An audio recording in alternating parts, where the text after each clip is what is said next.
জাতীয় নাগরিক party NCP Bandarban জেলা কর্তৃক আয়োজিত আজকে আমাদের এই সাংগঠনিক সমন্বয় সভা এবং রাজনৈতিক কর্মশালার যে প্রোগ্রাম, এই প্রোগ্রামে এই মুহূর্তে উপস্থিত সম্মানিত উপস্থিতি আপনাদের সবাইকে এনসিপির পক্ষ থেকে আমরা অন্তরের অন্তঃস্থল থেকে ধন্যবাদ জানাই। আমরা প্রথমে আপনাদের কাছে ক্ষমা চাই, আমাদেরকে একটু মন থেকে মাফ করে দিয়েন।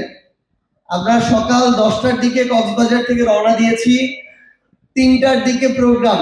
আমরা আশা করেছিলাম যে 5 ঘন্টার মধ্যে আমরা থানচি থেকে শুরু করে ওই পাশ থেকে ঘুরে আমরা বান্দরবানে আসতে পারবো, কিন্তু আমরা পুরোটা ঘুরে এখানে পৌঁছাতে আমাদের প্রায় 8 ঘন্টা লেগেছে। 10টায় রওনা দিয়েছি, 5:45টার দিকে এখানে এসে পৌঁছেছি।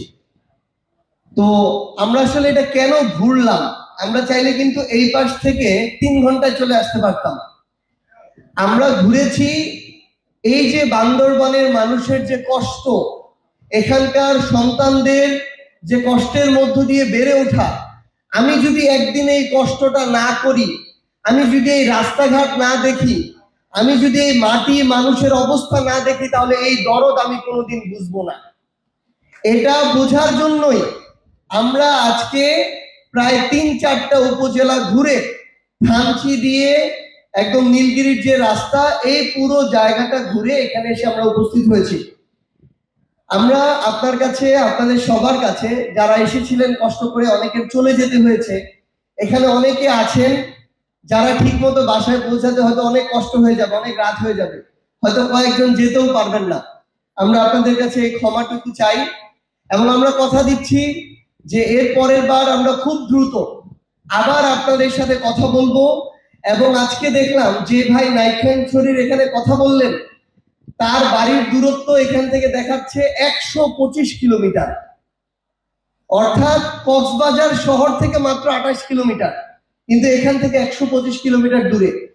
তাহলে আমরা এই কষ্টটা আর আপনাদেরকে দিব না। আমরা এর পরের বার আপনার নাইখানছড়ি উপজেলায় যাব আমরা প্রোগ্রাম করতে, এবং আমরা কথা দিচ্ছি আমার এই পার্বত্য 3টা জেলায় যে কয়েকটা উপজেলা আছে, প্রত্যেকটা উপজেলায় আমরা আলাদা করে গিয়ে আপনাদের সাথে এভাবে বসে প্রোগ্রাম করব। অন্য জায়গায় জেলাতে গেলেও আপনাদের আমরা উপজেলাতে যাব, কারণ হচ্ছে ওই একটা উপজেলা থেকে এখানে আসতে আপনার যতটা কষ্ট হয়, সমতলের একটা জেলায় অতটা কষ্ট হয় না। এই জন্য আপনাদের 50 জনকে কষ্ট না দিয়ে আমরা 5 জন কষ্ট করব, এটাই হবে আমাদের আগামীর রাজনীতি। আমরা আন্তরিকভাবে ধন্যবাদ জানাতে চাই আমাদের ছোট ভাই বোনেরা যারা এখানে এসে গানের সাথে নৃত্য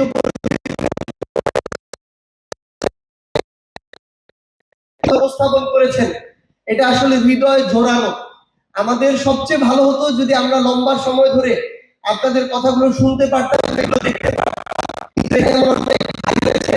আমরা তো আজকে রাতে থাকবো, আমরা চাইলে আরো 2 ঘন্টাও কথা শুনতে পারতাম, কিন্তু এমন অনেকে আছেন যাদেরকে 10-15 মিনিটের মধ্যে এখান থেকে বের হতে হবে, না হলে ঠিক মতো আজকে বাসায় পৌঁছাতে পারবে না। এই জন্য আমরা তাড়াতাড়ি শেষ করছি।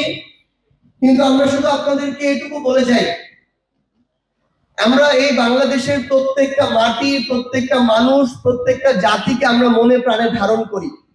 আমরা তাদের মর্যাদায় বিশ্বাস করি, আমরা তাদের ন্যায় ইনসাফে বিশ্বাস করি। আমি আজকে আমরা যে রাস্তা দিয়ে আসলাম, ওই রাস্তায় একটা প্রাইমারি স্কুল দেখলাম। আমার সমতলের একটা প্রাইমারি স্কুলে গিয়ে পড়াশোনা যতটা কষ্টের, এই স্কুলে গিয়ে পড়াশোনা করা তার চেয়ে 10 গুণ বেশি কষ্টের। তাহলে ততটুকু সহজ করে যেন প্রাপ্য সুযোগ সুবিধাগুলো এই বান্দরবনের একটা মানুষকে চট্টগ্রামে না যাইতে হয়, যেন বান্দরবনের একটা মানুষকে ঢাকায় না যাইতে হয়, রংপুরের একটা মানুষ 400 কিলোমিটার 350 কিলোমিটার পাড়ি দিয়ে ঢাকায় আসতে যতক্ষণ লাগবে, এই বান্দরবনের প্রত্যন্ত একটা পাড়ার মানুষের এই বান্দরবন শহরে আসতে তার চেয়ে বেশি কষ্ট করতে হবে। আমরা বর্তমান সরকারকে অনুরোধ করব, শিক্ষা, স্বাস্থ্য থেকে শুরু করে এই গুরুত্বপূর্ণ যে বিষয়গুলো, এই বিষয়গুলোতে আমাদের পার্বত্য জেলার যে মানুষেরা রয়েছেন তাদের জন্য যেন বিশেষভাবে তারা নজর দেয় এবং বিশেষ বরাদ্দ রাখে। এবং আমাদের গতকালকে আমরা দেখলাম যে আমাদের এই পার্বত্য চট্টগ্রাম বিষয়ক নতুন মন্ত্রী, তাকে বর্তমান সরকারের পক্ষ থেকে নির্ধারিত করা হয়েছে, মনোনীত করা হয়েছে। আমরা তাকে আহ্বান করব যে এটা শুধুমাত্র একটা মন্ত্রিত্ব না, এটা হচ্ছে এই অঞ্চলের লক্ষ লক্ষ মানুষের কষ্টের একটা আমানত। এই পদ আজকে আছে, কালকে নাই, কিন্তু আপনি যদি এই অঞ্চলের মানুষের জন্য একটা ভালো হাসপাতাল করে যান, একটা ভালো বিশ্ববিদ্যালয় করে যান, 10,000 মানুষের চাকরির ব্যবস্থা করেন, এই মানুষ সারা জীবন আপনাকে মনে রাখবে। এই জন্য আমরা অনুরোধ করি আপনাদেরকে যে আমরা আমাদের জায়গা থেকে, আমরা মানুষ, আমরা বাংলাদেশের নাগরিক, আমাদের জাতি আলাদা হতে পারে, কেউ আমরা চাকমা হতে পারি, কেউ মারমা হতে পারি, কেউ বাঙালি হতে পারি, আমরা ওই ছোট করে সব ভাগ করতে চাই না। সৃষ্টিকর্তা আমাদেরকে পৃথিবীতে পাঠিয়েছেন, আমরা এই দেশের এই ভূখণ্ডের মানুষ। আমাদের এখন সবচেয়ে বড় যে কাজটা, যে মানুষের অধিকারের জন্য লড়াই করা, মর্যাদার জন্য লড়াই করা, তাদের ইনসাফের জন্য লড়াই করা।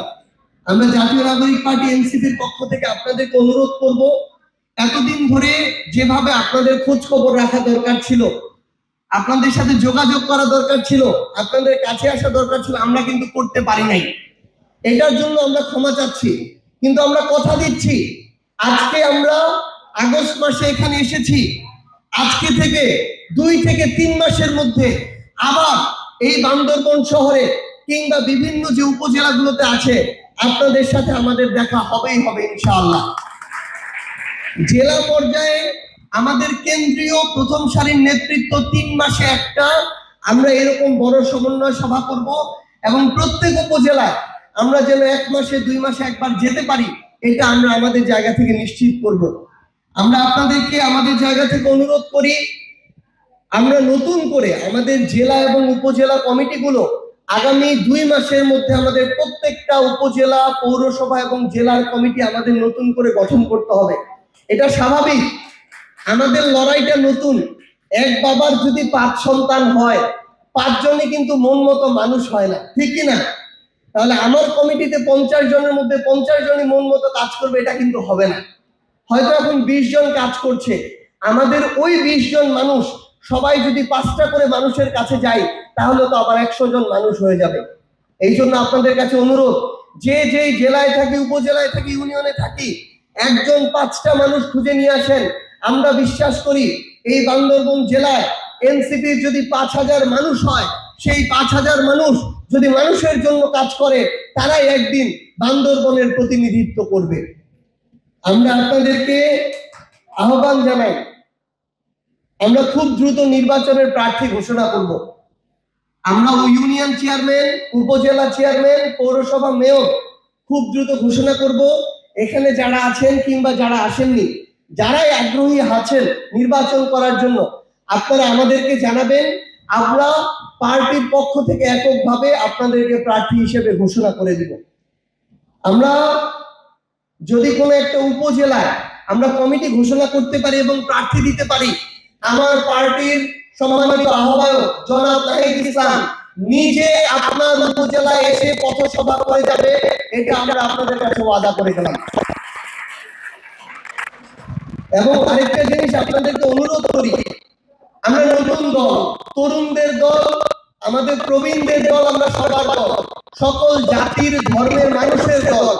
আমাদের এখানে মত পার্থক্য থাকবে, বিভাজন থাকবে, বাড়িতে স্বামী স্ত্রীর মধ্যেই তো প্রত্যেকদিন মত পার্থক্য হয়, তাহলে সবচেয়ে কাছের 2টা মানুষের মধ্যে যদি মত পার্থক্য হয়, তাহলে একটা পার্টিতে অনেক রকমের মানুষ, এখানে মত পার্থক্য হবে কি হবে না? হবে। কিন্তু আমরা যেন নিজেদের মধ্যে আলোচনা করে এগুলো সমাধান করি। আমরা যেন এই কথাগুলো ঘরের কথা পরকে বলে আমাদেরকে যেন আমরা হাসির খোরাক না বানাই। আমরা নিজেরা বসবো, সমাধান করব, এর মধ্য দিয়ে আমরা মনে করি আমরা আস্তে আস্তে বড়র দিকে এগিয়ে যাব। পরিশেষে আপনাদেরকে একটা বিষয় বলি, 51 জনের, 71 জনের, 101 জনের কমিটি হইতে হবে এমন না। যদি 11 জন মানুষও পান একটা ইউনিয়নে, 11 জন মানুষ মিলে ওই ইউনিয়নের কমিটি ঘোষণা করে দেন। আজকে আপনি একাই মানুষ খুঁজতেছেন, কিন্তু 11টা মানুষ মিলে যখন খুঁজবে, তখন 11 দুগুণী 22টা চোখ হবে, 22টা হাত হবে, 22টা পা দিয়ে চলে তারা মানুষ খুঁজবে। আমরা মনে করি তাহলে ওই মানুষগুলো মিলে অন্তত 10 গুণ বেশি শক্তিশালী সংগঠন গঠন করতে পারবে। এই জন্য আমরা যেন মনে না করি যে আমার একাই সব করতে হবে, একাই সব করতে গেলে আসলে কিছুই হবে না। পরিশেষে আপনাদের কাছে এটুকু আমাদের জায়গা থেকে আমরা বলে যাচ্ছি যে প্রত্যেক উপজেলার আহ্বায়ক সদস্য সচিব এবং জেলা আহ্বায়ক সদস্য সচিব সহ আমাদের ছাত্র শক্তি, যুব শক্তি, শ্রমিক শক্তি, নারী শক্তির যারা প্রতিনিধি থাকবেন তাদের নেতৃত্বকে নিয়ে আমরা প্রত্যেক মাসে বসবো, খোঁজ খবর নিব, যেন উনাকে আহ্বায়ক বানিয়েছি উনার কথা মতো সব হবে, আর কারো কথা শুনবে না, এটাও আমরা চাই না। আবার উনি আহ্বায়ক হয়েছে, উনাকে আপনি মানেন না, এটা দিয়েও কিন্তু হবে না। নেতার নেতৃত্ব না মানলে কোনোদিন সংগঠন তৈরি হয় না। তাহলে আমাদের দুইটাই লাগবে, নেতার নেতৃত্ব মানতে হবে, আবার আপনার দ্বিমতটা গ্রহণ করার মানসিকতা নেতার মধ্যে থাকতে হবে। আমরা মনে করি আমরা সবাই একসাথে মিলে আমাদের এই সংগঠনটাকে সুন্দর করে গড়ে তুলবো। পরিশেষে সরকারের উদ্দেশ্যে আরেকটা বার্তা দিতে চাই। বাংলাদেশের সরকারের কিছু জেলা আছে, যেমন আমি যদি নাম ধরে বলি, কুড়িগ্রাম, লালমনিরহাট, ভোলা, পঞ্চগড়, পার্বত্য 3টা জেলা, এইরকম 64টা জেলার মধ্যে 8-10টা জেলা আছে। সরকারের কোনো অফিসার, কর্মকর্তা, কর্মচারী যদি অপরাধ করে, দুর্নীতিগ্রস্ত হয়, কোনো জায়গায় তার সমস্যা হয়, তখন তাদেরকে এই 10-12টা জেলায় তাদেরকে পাঠিয়ে দেয় শাস্তি স্বরূপ ট্রান্সফার হিসেবে।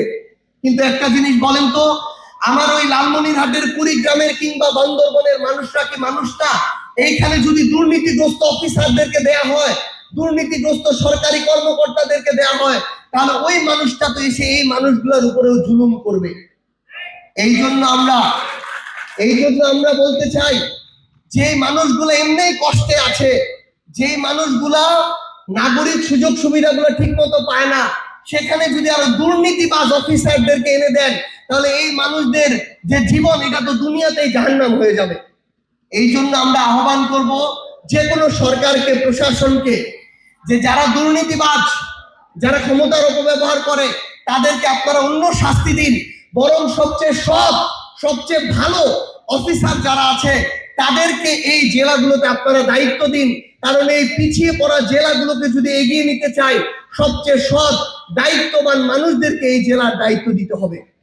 এটা যদি আমরা করতে পারি, তাহলে আমরা মনে করি যে ধীরে ধীরে আমাদের এই এলাকাকে এগিয়ে নিয়ে যাওয়া সম্ভব।